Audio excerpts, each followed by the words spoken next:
So good morning guys. तो चलिए start करते हैं आज के यानी कि 29 फरवरी के इंपॉर्टेंट करंट अफेयर्स को।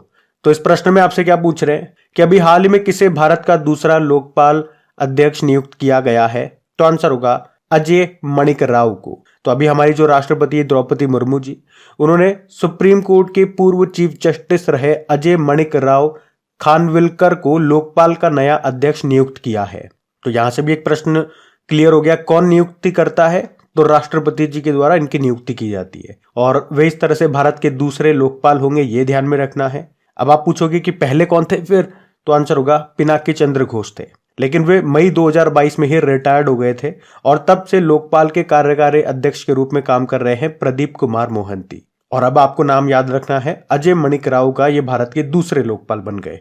अच्छा, लोकपाल में बात करें तो इसमें एक अध्यक्ष होता है, 8 सदस्य होते हैं जिनमें से 50% न्यायिक सदस्य होते हैं और इनका कार्यकाल की बात करें या तो 5 वर्ष या 70 वर्ष आयु, जो भी पहले हो। लोकपाल का कार्य क्या होता है? तो लोकपाल के पास सरकार में कुछ पदों पर रहने वाले व्यक्तियों के खिलाफ भ्रष्टाचार के आरोपों की जांच करने का अधिकार होता है, जैसे प्रधानमंत्री, केंद्र सरकार के मंत्री, संसद सदस्य, ये सब इसके अंदर आते हैं।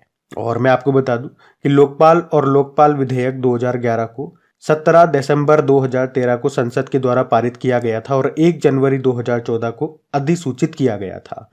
यह अधिनियम 16 जनवरी 2014 को प्रभावी हुआ और 2016 में एक बार इसमें संशोधन भी हो चुका है। अच्छा, अगर आपसे ये प्रश्न पूछ लें कि लोकपाल की स्थापना किस अधिनियम के तहत की गई थी, तो फिर आंसर हो जाएगा आपका लोकपाल और लोकायुक्त अधिनियम 2013। तो देखो, यहाँ पे जो भी प्रश्न बन सकते हैं, पॉइंट टू पॉइंट मैंने आपको सारे चीजें क्लियर कर दी है।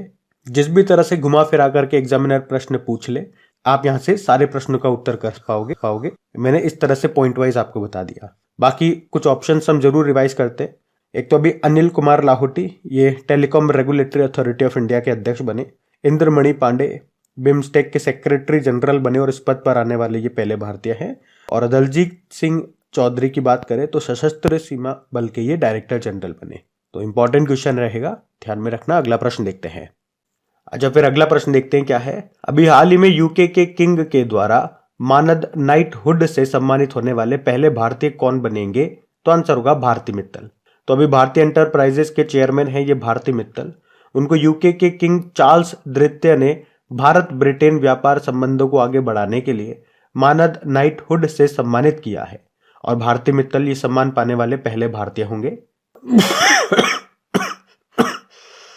अच्छा, मैं वैसे आपको बता दूं कि ये सम्मान रविंद्रनाथ टैगोर जी को मिल चुका है पहले, लेकिन उन्होंने इसको लौटा दिया था 1919 में जो जलियांवाला बाग नरसंहार हुआ था उसके विरोध में उन्होंने इस उपाधि को लौटा दिया था। 1915 में किंग जॉर्ज पंचम ने ये सम्मान दिया था। वैसे ये मैं आपको पहले भी कई बार बता चुका हूं, लेकिन अभी उसी से संबंधित ये प्रश्न है तो एक बार फिर से आपको याद दिला रहा हूं, तो ये पॉइंट जरूर ध्यान में रखना। और रतन टाटा जी से याद आएगा, अभी 2023 में रतन टाटा जी को पहला उद्योग रत्न अवार्ड मिला था। अभी ऑस्ट्रेलिया के highest civil honour order of Australia से भी उनको सम्मानित किया गया था। और अभी लेटेस्ट आपने पढ़ा होगा, शशि थरूर को फ्रांस का सर्वोच्च सम्मान मिला था जिसको कहते हैं knight of the legion of honour. तो ये पॉइंट्स भी आप ध्यान में रखना। अगला प्रश्न देखते हैं। फिर अगला प्रश्न में आपसे पूछ रहे हैं, अभी हाल ही में जारी वैश्विक बौद्धिक संपदा सूचकांक 2024 में भारत कौन से स्थान पर है? तो आंसर होगा 42वें स्थान पे, 42 नंबर पे। तो हम बात कर रहे हैं यहाँ पे इंटरनेशनल इंटेलेक्चुअल प्रॉपर्टी इंडेक्स यानी कि वैश्विक बौद्धिक संपदा सूचकांक 2024 की। बात करें कि इसको किसने जारी किया है, तो यूएस चैम्बर ऑफ कॉमर्स ने जारी किया है 2024 में। ये इसका 12वां संस्करण है और इसमें भारत 42 नंबर पर है। टोटल कितने देशों में से? तो टोटल 55 देशों में से भारत 42 नंबर पर है। पिछले साल भी 2023 में भी भारत 42 नंबर पे ही था। टॉप में बात करें, टॉप 3, तो टॉप पे अमेरिका है, दूसरे पे यूके है और तीसरे पे फ्रांस है। अच्छा, बौद्धिक संपदा इंटेलेक्चुअल प्रॉपर्टी से आप क्या समझते हो?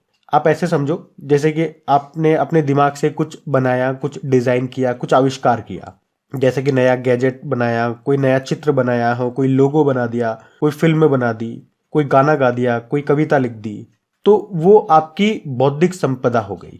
आपने अपने दिमाग से उसकी रचना की है, आपकी इंटेलेक्चुअल प्रॉपर्टी हो गई। तो आपकी उस संपदा को कोई चुरा न ले, इसके लिए आप क्या करते हो, या तो पेटेंट करा देते हो या उसका कॉपीराइट ले लेते हो। और इन सब की देखरेख के लिए 1967 में वर्ल्ड इंटेलेक्चुअल प्रॉपर्टी ऑर्गेनाइजेशन की स्थापना की गई थी। अब यहां से एक स्टैटिक और बन जाता है कि वर्ल्ड इंटेलेक्चुअल प्रॉपर्टी ऑर्गेनाइजेशन का हेडक्वार्टर कहां पर है। तो इसका हेडक्वार्टर कहां पर है, जेनेवा स्विट्जरलैंड में है। अब इंपॉर्टेंट इंडेक्स वाला प्रश्न है। वैसे तो इंडेक्स वाला जब भी प्रश्न आता है, मैं पिछले 2023 के इंपॉर्टेंट जो भी इंडेक्सेस रहे हैं और अभी 2024 में जो भी हमने पढ़े वो आपको सारे रिवाइज कराता हूं, लेकिन आज मैं केवल 2024 वाले ही आपको रिवाइज करवा रहा हूं। तो आपने पढ़ा होगा एक करप्शन परसेप्शन इंडेक्स 2023 आया था, उसमें डेनमार्क टॉप पे था और भारत 93 नंबर पे था। इसको जारी किया था ट्रांसपेरेंसी इंटरनेशनल ने। एक स्वच्छ सर्वेक्षण 2023, आपको जितने भी पॉइंट्स है वो सारे रिवाइज कराऊंगा। एक तो इसमें टॉप पे कौन सा रहा, सबसे स्वच्छ शहर 2 रहे थे, इंदौर और सूरत। वही अगर 1 लाख से कम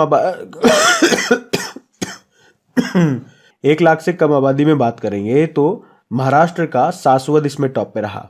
वहीं सबसे स्वच्छ छावनी बोर्ड में बात करेंगे तो मध्य प्रदेश का महू छावनी बोर्ड इसमें टॉप पे रहा। राज्यों में बात करोगे तो पहले स्थान पे राज्यों में बात करेंगे तो पहले स्थान पे महाराष्ट्र है, फिर मध्य प्रदेश और छत्तीसगढ़ है। सबसे स्वच्छ गंगा शहर में बात करेंगे तो वाराणसी और प्रयागराज टॉप पर है, और सफाई मित्र शहर में पहले स्थान पे चंडीगढ़ रहा। तो ये आप ध्यान रखेंगे। बाकी अभी पहली बार हिम तेंदुआ रिपोर्ट 2024 आई थी, तो उसमें आप याद रखना कि भारत में टोटल कितने हिम तेंदुए यानी कि स्नो लेपर्ड है तो 718 है। सबसे ज्यादा लद्दाख में है 477 और सबसे कम जम्मू कश्मीर में बताए थे 9 है। और अभी टॉम ट्रैफिक इंडेक्स आया था, उसमें टॉप पे लंदन रहा, भारत का बंगलुरु 6ठे स्थान पर। इसमें बताते हैं कि सबसे ज्यादा ट्रैफिक जाम वाला शहर कौन सा है। अभी ब्रांड गार्जियनशिप इंडेक्स 2024 आया था, इसमें दूसरे स्थान पे मुकेश अंबानी रहे थे। इसको जारी किया था ब्रांड फाइनेंस ने। पहले स्थान पे चाइना के एक व्यक्ति हैं हुआ तोंगसा।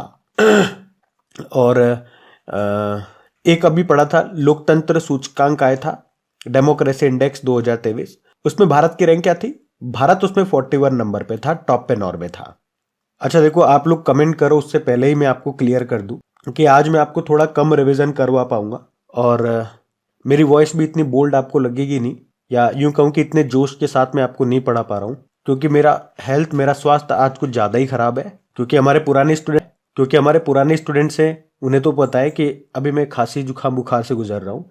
ऐसी बात नहीं है, मैं इलाज नहीं करवा रहा, इलाज चल रहा है, टैबलेट्स वगैरह चल रही हैं डॉक्टर की, और वो सब ठीक था, ज़्यादा इतनी परेशानी नहीं हो रही थी। लेक्चर तो ले पा रहा था, काम कर पा रहा हूँ, लेकिन अभी थोड़ी ज़्यादा समस्या हो गई। रात में 2 बजे के आसपास की बात है, जुकाम तो हो ही रहा है। तो जब हम ऐसे करते हैं ना, ऐसे, तो शायद कुछ ज़्यादा जोर से हो गया, जिस कारण से अचानक से मेरे सीने में, राइट साइड में सीने में और उसके जस्ट पीछे पीठ में एकदम से खिंचाव सा हो गया।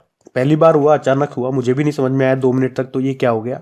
उसके बाद मैं लंबी लंबी सांस नहीं ले पा रहा हूँ और ज़्यादा हिलडुल नहीं पा रहा हूँ क्योंकि यहाँ सीने में पेन हो रहा है, झुक रहा हूँ, मुड़ रहा हूँ या हिलडुल रहा हूँ। तो अब मुझे पता है आप लोग कहोगे कि डॉक्टर को दिखाना चाहिए, तो ये अभी रात्रि में हुआ है, तो अभी रात्रि में तो कहाँ जाऊँगा, मॉर्निंग में जाऊँगा। और एक पल मुझे भी लगा कि घर वालों को बता दूँ कि अचानक से क्या हो गया, लेकिन क्या मतलब है, सब सो रहे हैं। अभी तो मैं अकेला दुखी हूँ, तो आपको पता है माँ बाप भी दुखी हो जाएंगे। तो जैसा ही ये रात्रि निकालूं फिर सुबह जाऊंगा ही सही। और आप लोग कमेंट बॉक्स में लिख रहे हो, मुझे पता है कि आपकी रिवीजन वाली क्लास नहीं हो पा रही है। तो मेन इशू यही है कि तबीयत ठीक नहीं है, मेरी खुद की भी ठीक नहीं है और फैमिली में अभी सभी की तबीयत खराब चल रही है, वायरल हो रहा है पता नहीं क्या। कभी किसी को हॉस्पिटल लेके जा रहे हैं, कभी किसी को लेके जा रहे हैं, तो आधा समय कुछ समय तो वहीं चला जाता है, तो टाइम बहुत कम मिल पा रहा है। मेरे लिए यही बड़ी बात हो रही है कि मैं आपका ये डेली सेशन ले पा रहा हूँ। बस मैं आपकी छुट्टी नहीं करना चाह रहा, वरना गैप आ जाएगा। मैं आप लोगों से खुद कहता हूँ कि कंटिन्यू रहो, कैसे भी करो, इसके लिए कंटिन्यू रहो।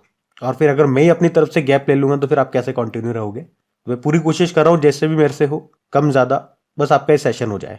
तो आपको ये बात बतानी ज़रूरी थी क्योंकि आप लोग फिर कमेंट करोगे कि आज बहुत सुस्त होकर के पढ़ा रहे हो या आज कम रिविजन हुआ है, तो ये कारण है इसका। चलो फिर अभी अगला प्रश्न देखते हैं। तो फिर देखो, फिर अगला प्रश्न क्या है। अभी राष्ट्रीय विज्ञान दिवस कब मनाया गया? तो आंसर होगा 28 फरवरी को मनाते हैं, आप सबको पता है। हर साल 28 फरवरी को ये नेशनल साइंस डे के रूप में मनाया जाता है। और क्यों मनाते हैं इस दिन? क्योंकि हमारे जो महान साइंटिस्ट थे सर सीवी रमन जी, उन्होंने रमन इफेक्ट की खोज की थी इसी दिन, यानी कि 28 फरवरी 1928 को। और इसके लिए 1930 में उन्हें फिजिक्स का नोबेल पुरस्कार भी मिला था। थीम जरूर याद रखेंगे, थीम इंपॉर्टेंट रहेगी इस बार की। क्या है थीम? विकसित भारत के लिए स्वदेशी तकनीक, इंडिजिनस टेक्नोलॉजी फॉर विकसित भारत। और पहली बार इस दिवस को हमने मनाया था 1987 में। आपको बता दूं, इनको एक तो नोबेल पुरस्कार मैंने आपको बताया, बाकी सारे आप यहाँ दे सकते हो, ये सारे इंपॉर्टेंट पुरस्कार इन्हें मिल चुके हैं। भारत रत्न भी आप देखोगे, भारत का सर्वोच्च नागरिक सम्मान जिसे बोलते हैं, वो भी इनको मिल चुका है 1957, 1954 में मिला था। और ये तमिलनाडु से है, इनका जन्म हुआ था तमिलनाडु में। अच्छा, ये तो हो गया नेशनल साइंस डे। एक वर्ल्ड साइंस डे भी होता है, वो हम 10 नवंबर को मनाते हैं। अच्छा, अगर मैं आपसे पूछूं कि अभी जनवरी में ही अंतरराष्ट्रीय विज्ञान महोत्सव, इंटरनेशनल साइंस फेस्टिवल का आयोजन कहाँ पे हुआ था? फरीदाबाद हरियाणा में हुआ था, याद रखना, ये इसका नवा संस्करण था। और अगर मैं आपसे पूछूं कि अभी साइंटिफिक रिसर्च के लिए बताओ 33वां जीडी बिरला पुरस्कार किसने जीता या किसे मिला? तो अदिति सेन डे को मिला था, ये भी ध्यान में रखना। बाकी डे वाला प्रश्न है, तो आज हम डे का रिवीजन नहीं करेंगे, या मैं कराने में असमर्थ हूं, तो आज इसको ध्यान रखना आप। अभी हम अगला प्रश्न देखते हैं। फिर अगला प्रश्न देखो क्या है। अभी हाल ही में प्रधानमंत्री नरेंद्र मोदी ने देश की पहली हाइड्रोजन ईंधन फेरी को कहां लॉन्च किया? तो आंसर होगा तमिलनाडु में। तो अभी प्रधानमंत्री नरेंद्र मोदी ने तमिलनाडु के थूथुकुडी में देश की पहली हाइड्रोजन ईंधन फेरी को लॉन्च किया है। वैसे उन्होंने अभी तमिलनाडु के दौरे पर जब वो थे, 17,300 करोड़ रुपए की कई विकास परियोजनाओं का वहां पे उद्घाटन किया, उसका शिलान्यास किया। और इसके अलावा उन्होंने 10 राज्यों और केंद्र शासित प्रदेशों में 75 लाइट हाउसेस में पर्यटक सुविधाओं का भी उद्घाटन किया। अच्छा, लेकिन यहाँ पे हाइड्रोजन से संबंधित कुछ प्रश्न मैं आपको जरूर रिवाइज कराऊंगा, क्योंकि वो इंपॉर्टेंट है।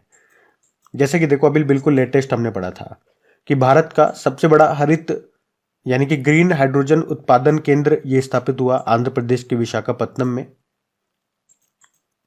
आपको याद होगा, हाइड्रोजन से चलने वाली भारत की पहली कार कौन सी थी? मिर्राई थी, टोयोटा की कार थी ये। और आपको याद होगा, देश का पहला हाइड्रोजन ईंधन उद्योग स्थापित हुआ था झारखंड के जमशेदपुर में। भारत की पहली हाइड्रोजन से चलने वाली ट्रेन ये हरियाणा में शुरू होगी, जींद सोनीपत रूट, जिसका नाम होगा वंदे मेट्रो। और वैसे आप जानते हो कि हाइड्रोजन से चलने वाली एशिया की पहली ट्रेन ये शुरू हुई थी चाइना में, और दुनिया की पहली शुरू हुई थी जर्मनी में। और अभी विश्व का पहला लिक्विड हाइड्रोजन फेरी ये नॉर्वे में शुरू हुआ था। बाकी भारत का पहला hydrogen internal combustion engine truck बनाया था रिलायंस ने। और भारत का पहला शुद्ध हरित हाइड्रोजन प्लांट ये शुरू हुआ असम में। उसके अलावा भारत का पहला बायोमास आधारित हाइड्रोजन प्लांट ये स्थापित हुआ था मध्य प्रदेश के खंडवा जिले में। और बापरे राम जी, याद रखना, भारत अपनी पहली अपशिष्ट से हाइड्रोजन परियोजना ये कहाँ पे स्थापित करेगा? पुणे में करेगा। और साउथ कोरिया ने दुनिया का सबसे बड़ा hydrogen fuel cell power plant का उद्घाटन किया था। और हाइड्रोजन से संबंधित एक दिवस भी होता है, विश्व हाइड्रोजन और ईंधन सेल दिवस, 8 अक्टूबर को होता है। 8 अक्टूबर को याद होगा वायुसेना दिवस भी हम लोग मनाते हैं, एयरफोर्स डे। हाइड्रोजन की बात कर रहे हैं तो हाइड्रोजन के खोजकर्ता कौन थे? हेनरी कैवेंडिश थे। और हाइड्रोजन के कितने आइसोटॉप्स होते हैं, समस्थानिक होते हैं, ये प्रश्न आता है। 3 होते हैं। आइसोटॉप्स का मतलब हो गया, मतलब उसके परमाणु संख्या सेम होगी, पर उसका जो परमाणु भार होगा वो अलग अलग होगा। जैसे कि 1H1 इसे आप बोलोगे प्रोटियम, 1H2 ड्यूटेरियम, और 1H3 को बोलोगे ट्राइटियम, है ना? ये ध्यान में रखना। अगला प्रश्न देखो। चलो फिर अगला प्रश्न देखो। अभी हाल ही में वर्ल्ड गोल्ड काउंसिल ने किसे भारत के लिए अपना सीईओ नियुक्त किया है? तो आंसर होगा सचिन जैन को। तो अभी वर्ल्ड गोल्ड काउंसिल ने सचिन जैन को भारत के लिए अपना सीईओ नियुक्त किया है। वर्ल्ड गोल्ड काउंसिल की बात करें तो स्थापना होती है 1987 में। हेडक्वार्टर है लंदन यूके में, और इसके हेड है केल्विन डी, और सीईओ डेविड टेट है। लेकिन भारत के लिए सीईओ का नाम याद रखेंगे हम तो सचिन जैन है। अच्छा, ये ऑप्शन इंपॉर्टेंट है आपके लिए। अभी अंतरराष्ट्रीय न्यायालय इंटरनेशनल कोर्ट ऑफ जस्टिस, जिसका हेडक्वार्टर हैग नीदरलैंड में है, इसके प्रेसिडेंट बने थे नवाफ सलम। याद ये रखना आपकी, ये किस देश के हैं? लेबनान के हैं। बाकी हीरालाल सामरिया ये केंद्रीय सूचना आयुक्त, सेंट्रल इंफॉर्मेशन कमिश्नर बने थे। और Praveen Kumar Srivastava chief vigilance commissioner, मुख्य सतर्कता आयुक्त बने थे। इंपॉर्टेंट है ये सारे नाम। अगला प्रश्न देखते हैं। फिर आपसे पूछ रहे हैं कि अभी हाल ही में न्यायपालिका के भीष्म पितामह के नाम से मशहूर कौन थे जिनका भी निधन हो गया? तो आंसर होगा फली एस नरीमन। तो अभी भारतीय न्यायपालिका के भीष्म पितामह के रूप में जाने वाले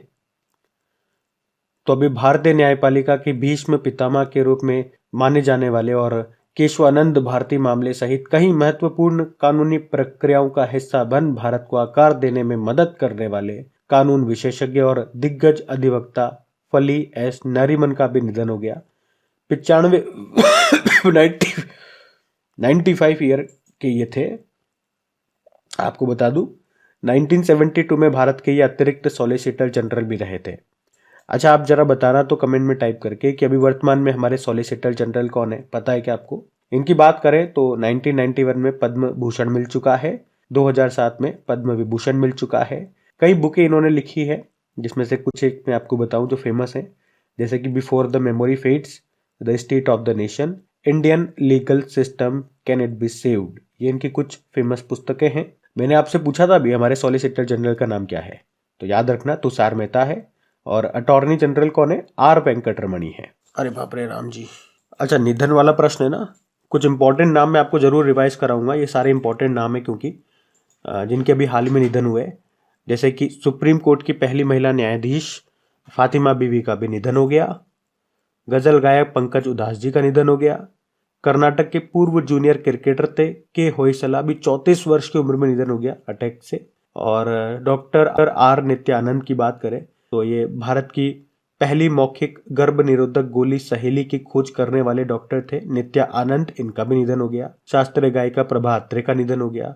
मशहूर उर्दू गायक मुनव्वर राणा थे ये। मनोहर जोशी महाराष्ट्र के पूर्व मुख्यमंत्री थे। प्रसिद्ध जैन आचार्य विद्यासागर महाराज जी का निधन हो गया। और देश के सबसे उम्रदराज टेस्ट क्रिकेटर दत्ताजी राव गायकवाड़ सायनी का निधन हो गया। प्रसिद्ध रेडियो प्रस्तोता थे अमीन सायानी, इनका निधन हो गया। वे प्रसिद्ध कार्यक्रम बिना का गीतमाला के लिए जाने जाते थे। गजल गायक पंकज उधास, ये मैंने आपको बता ही दिया। और भारत के सबसे उम्रदराज सांसद और समाजवादी पार्टी के नेता थे ये शफीकुरी रहमान बर्क का निधन हो गया। अगला प्रश्न देखते हैं। अच्छा, अगला प्रश्न क्या है? अगला प्रश्न है, प्रधानमंत्री नरेंद्र मोदी जी ने अभी भारत टैक्स 2024 का आयोजन ये कहाँ पे किया? तो आंसर होगा नई दिल्ली में। तो हम बात कर रहे हैं यहाँ पे भारत टैक्स 2024 की। तो ये अब तक का सबसे बड़ा ग्लोबल टेक्सटाइल प्रोग्राम है जिसका उद्घाटन अभी मोदी जी ने किया। कहाँ पे किया? नई दिल्ली के भारत मंडपम में। और यह आयोजन हुआ था 26 फरवरी से लेकर 29 फरवरी तक। और इस कार्यक्रम में 100 देशों के लगभग 3000 से ज्यादा व्यापारियों ने इसमें हिस्सा लिया। तो ये इसकी बातें थी कि आपको ध्यान में रखनी है। अच्छा, इसी तरह से कुछ इंपॉर्टेंट समिट्स मैं आपको रिवाइज कर रहा हूँ। ये 2024 वाली है क्योंकि इंपॉर्टेंट है। जैसे कि अभी नवा रायसीना डायलॉग का आयोजन हुआ था नई दिल्ली में और इसमें चीफ गेस्ट कौन थे? ग्रीस के प्रधानमंत्री थे मित्सोताकिस। पहले digital India future skill summit का आयोजन हुआ था अभी गुवाहाटी में। 7वां हिंद महासागर सम्मेलन का आयोजन हुआ था पर्थ ऑस्ट्रेलिया में। विश्व सरकार शिखर सम्मेलन 2024 का आयोजन हुआ था अभी दुबई में। आपको याद होगा भारत, तुर्की और कतर इसमें चीफ गेस्ट रहे थे। और सबसे इंपॉर्टेंट तो यह है कि भारत यूनेस्को की विश्व धरोहर समिति की अध्यक्षता करेगा इस साल। 46 नंबर का एडिशन होगा, ये जरूर याद रखना। अभी vibrant Gujarat global trade show का आयोजन हुआ था गांधीनगर में। उसमें आपको याद होगा चीफ गेस्ट थे यूनाइटेड अरब अमीरात के प्रेसिडेंट। और मैंने आपको बताया ये नवा अंतर्राष्ट्रीय विज्ञान महोत्सव का आयोजन अभी फरीदाबाद हरियाणा में हुआ था। ध्यान रखना। अगला प्रश्न देखते हैं। फिर अगला प्रश्न देखो, अभी हाल ही में एशियाई ट्रैक साइकिलिंग चैंपियनशिप 2024 में भारत ने कितने पदक जीते हैं, कितने मेडल जीते हैं? तो आंसर होगा 18। यहां हम बात कर रहे हैं एशियन ट्रैक साइकिलिंग चैंपियनशिप 2024 की, जो कहां पे हुआ?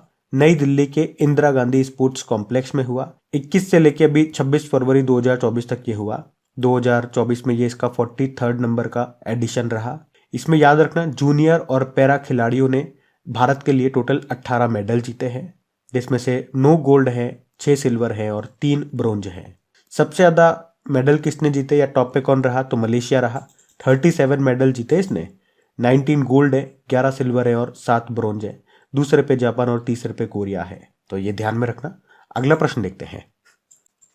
फिर आपसे पूछ रहे हैं, अभी फरवरी 2024 में किसने दुनिया की सबसे बड़ी सहकारी अनाज भंडारण योजना को शुरू किया है? तो आंसर होगा नरेंद्र मोदी ने। तो अभी प्रधानमंत्री नरेंद्र मोदी ने अभी 24 फरवरी 2024 को दुनिया की सबसे बड़ी सहकारी अनाज भंडारण योजना के पायलट प्रोजेक्ट का उद्घाटन किया है। ये योजना सहकार की समृद्धि कार्यक्रम के तहत लॉन्च की गई। और कहाँ से इस योजना को शुरू किया गया, तो दिल्ली के भारत मंडपम में। और इसे 11 राज्यों की 11 प्राइमरी एग्रीकल्चर क्रेडिट सोसाइटी, जिसे आप पैक्स बोलते हो, उसमें संचालित किया जा रहा है। तो इस स्कीम के तहत देश भर में अनाज स्टोरेज बनाए गए हैं। और प्रधानमंत्री नरेंद्र मोदी ने गोदामों और कृषि से जुड़ी सुविधाओं के लिए देश भर में अतिरिक्त 500 पैक्स मतलब मैंने आपको बताया ना, प्राइमरी एग्रीकल्चर क्रेडिट सोसाइटी की आधारशिला भी रखी है। पैक्स का मकसद ही यही है, गोदामों को खाद्यान्न आपूर्ति श्रृंखला के साथ इकट्ठा करना और खाद्य सुरक्षा को मजबूत करना। और केंद्र सरकार ने इस परियोजना के लिए 50 करोड़ रुपए के बजट को मंजूरी दे दी है। और नाबार्ड ने इस परियोजना के लिए राष्ट्रीय स्तर का कॉमन सॉफ्टवेयर भी विकसित किया है, जो देश भर में पैक्स की कई जरूरतों को पूरा करने के लिए तैयार किया गया है। अच्छा, नाबार्ड की बात हुई है, तो नाबार्ड मतलब national bank for agriculture and rural development, जिसकी स्थापना हुई थी 1982 में। मुंबई में मुख्यालय हो जाएगा। हेड कौन है? शाजी केवी है। तो ये था आज का आपका सेशन।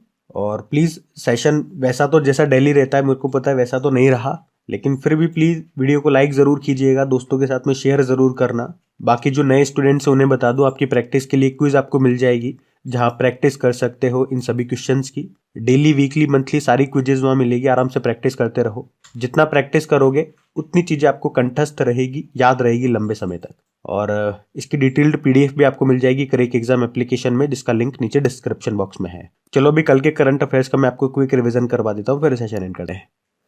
तो पूछ रहे हैं कि पाकिस्तान की पहली महिला मुख्यमंत्री कौन बनी है, तो आंसर होगा मरियम नवाज बनी। साउथ एशिया के सबसे बड़े प्लांट का उद्घाटन किया था कानपुर में। यहाँ पे गोला बारूद वगैरह बनेंगे। गगनयान मिशन के लिए 4 एस्ट्रोनॉट्स के नामों की घोषणा की गई है। वो 4 नाम कौन कौन है वो आप ध्यान रखना।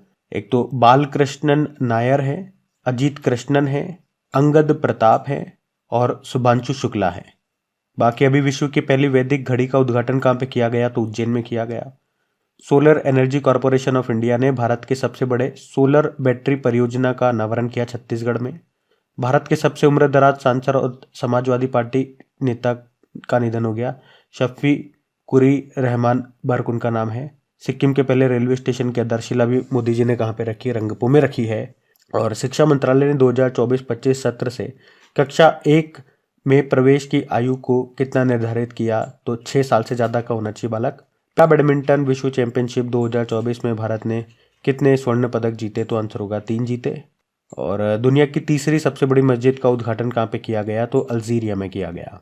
अभी कल का होमवर्क प्रश्न देखते और सेशन एंड करते हैं। अच्छा, कल होमवर्क प्रश्न लगना भूल गया था, अरे तो ये रहा आज का आपका होमवर्क प्रश्न।